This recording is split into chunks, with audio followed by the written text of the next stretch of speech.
বসুদেবসুতং দেবং কংস চাণূরমর্দনম দেবকী পরমানন্দং কৃষ্ণং বন্দে জগদ্গুরুম।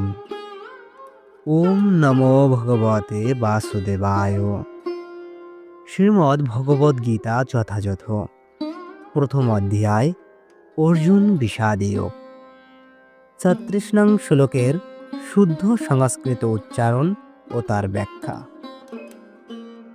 পাপমেবাশ্রয়েদস্মান হতৈতানাততায় নঃ তস্মান্নর্হা বয়ম হন্তুন ধার্তো রাষ্ট্রান স্ববান্ধবান স্বজনম হি কথম হত্বা সুখিন শ্যাম মাধব। অর্জুন বললেন, এই ধরনের আততায়ীদের বধ করলে মহাপাপ আমাদের আচ্ছন্ন করবে। সুতরাং বন্ধুবান্ধব সহ ধৃতরাষ্ট্রপুত্রদের সংহার করা আমাদের পক্ষে অবশ্যই উচিত হবে না। হে মাধব, লক্ষ্মীপতি শ্রীকৃষ্ণ, আত্মীয় স্বজনদের হত্যা করে আমাদের কি লাভ হবে, আর তা থেকে আমরা কেমন করে সুখী হব? বেদের অনুশাসন অনুযায়ী আততায়ী ৬ প্রকার। যিনি বিষ দান করে, যে ঘরে আগুন লাগায়, যে মারাত্মক অস্ত্রের দ্বারা আক্রমণ করে, যে ধন সম্পদ লুণ্ঠন করে, যে অন্যের জমি দখল করে এবং যে ধর্মপত্নীকে হরণ করে। এই ধরনের আততায়ীদের অবিলম্বে হত্যা করা উচিত এবং এদের হত্যা করলে কোনো রকম পাপ হয় না। এই ধরনের আততায়ীদের বিনাশ করাটা সাধারণ মানুষের পক্ষে স্বাভাবিক। কিন্তু অর্জুন একজন সাধারণ মানুষ ছিলেন না, তার চরিত্র ছিল সাধুসুলভ। তাই তিনি তাদের সঙ্গে সাধুসুলভ ব্যবহারই করতে চেয়েছিলেন। কিন্তু এই ধরনের সাধুসুলভ ব্যবহার ক্ষত্রিয়দের জন্য নয়। যদিও রাজ্যের দায়িত্বশীল প্রশাসককে সাধুর মতোই হওয়া প্রয়োজন, তাই বলে তাকে কাপুরুষ হলে চলবে না।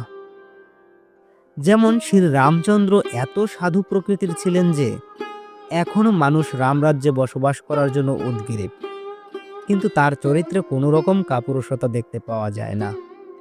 রাবণ ছিলেন শ্রী রামের আততায়ী, যেহেতু সে তার পত্নী সীতাদেবীকে হরণ করেছিলেন, কিন্তু শ্রী রামচন্দ্র তাকে এমন পর্যাপ্ত শাস্তি দিয়েছিলেন যা পৃথিবীর ইতিহাসে বিরল। অর্জুনের ক্ষেত্রে অবশ্য আততায়ীরা ছিল অন্য এক বিশেষ ধরনের, যেমন পিতামহ, শিক্ষক, ভ্রাতা, বন্ধু ইত্যাদি। তারা শত্রু হবার ফলে অর্জুন ভেবেছিলেন যে সাধারণ আততায়ীদের মতো কঠোর পদক্ষেপ তাদের বিরুদ্ধে নেওয়া উচিত হবে না। তাছাড়া সাধু প্রকৃতির মানুষদের সর্বদাই ক্ষমাশীল হবার নির্দেশ দেওয়া হয়েছে। সাধুদের প্রতি এই ধরনের উপদেশ যে কোনো রাজনৈতিক সংকটকালীন অনুশাসন থেকেও অধিক গুরুত্বপূর্ণ। অর্জুন মনে করেছিলেন রাজনৈতিক কারণবশত তার আত্মীয় স্বজনকে হত্যা করার চেয়ে সাধুসুলভ আচরণ ও ধর্মের ভিত্তিতে তাদের ক্ষমা করাই শ্রেয়। তাই সাময়িক দেহগত সুখের জন্য এই ধরনের হত্যাকার্যে লিপ্ত হওয়া তিনি সমীচীন বলে মনে করেননি। সর্বোপরি রাজ্য ও সুখ অনিত্য, তাই ক্ষণস্থায়ী এই সুখের জন্য আত্মীয় স্বজন হত্যার কাজে লিপ্ত হয়ে নিজের জীবন ও মুক্তির পথ চিরতরে রুদ্ধ করার ঝুঁকি তিনি কেন নেবেন? এখানে অর্জুন যে শ্রীকৃষ্ণকে মাধব বা লক্ষ্মীপতি বলে সম্বোধন করেছেন, তাও এই প্রসঙ্গে তাৎপর্যপূর্ণ। এই নামের দ্বারা তাকে সম্বোধন করে অর্জুন বুঝিয়ে দিলেন শ্রীকৃষ্ণ সৌভাগ্যের অধিষ্ঠাত্রী লক্ষ্মীদেবীর পতি। তাই অর্জুনকে এমন কোনো কার্যে নিয়োজিত করা তার উচিত হবে না, যার পরিণতি হবে দুর্ভাগ্যজনক। শ্রীকৃষ্ণ অবশ্য কাউকে দুর্ভাগ্য প্রদান করেন না, আর তার ভক্তের ক্ষেত্রে তো সে কথা ওঠেই না। ওম যদাক্ষরম পরিভ্রষ্টম মাত্রাহীনং চ যদ ভবেৎ পূর্ণং ভবতু তৎসর্বং তৎপ্রসাদাৎ জনার্দন। রাধে রাধে।